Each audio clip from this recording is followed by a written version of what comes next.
Hey, I'm Alita from Move Mountains Physio. Now, as promised, today we're going to go through good office chair selection and setup.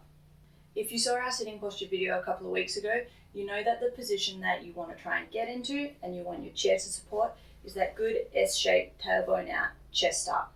So when it comes to an office chair, the more adjustability and levers, the better, because it will really help you get it into a nice position to support you. So here I am in my office chair. Now, at a glance, it might not look terrible, but this is definitely not a good position for me to spend a long period of time. I'm in more of that C shape as opposed to the S shape that we're after. To get into the S shape, I want to shuffle my bum back. When I do this, you can see that this chair is actually a little bit high for me now.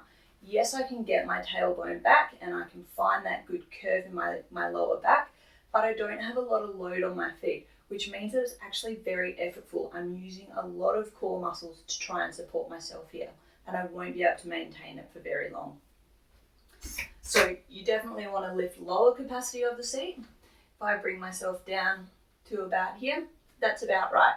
I've now got good weight distribution through the whole of my foot, particularly the front, which is where you need it to help support that lower back. So this is now at a much nicer height for me. Having the weight through the front of the feet is also why I don't love the old ergonomic footrest, which tends to put your feet up like this. You'll see that when I put my feet up here, all I want to do is slump back.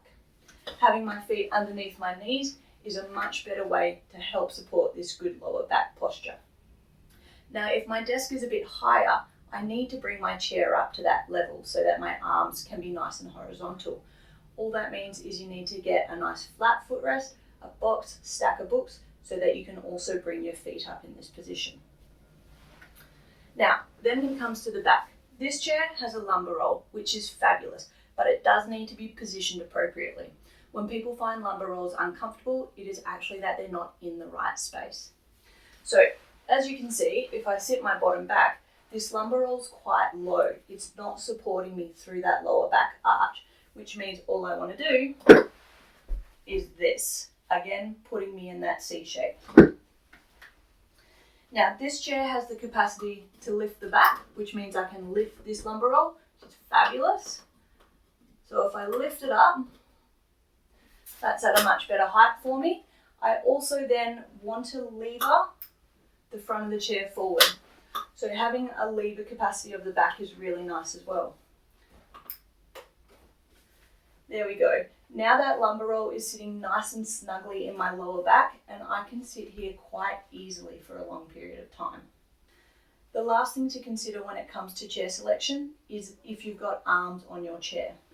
Now, sitting in this nice position, the most comfortable place for my arms is right here in front of me. So that's where I want my keyboard and mouse to be.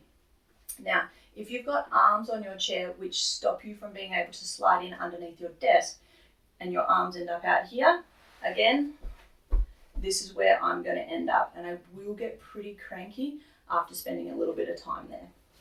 So there you have it. Pretty simple. We'll see you next week.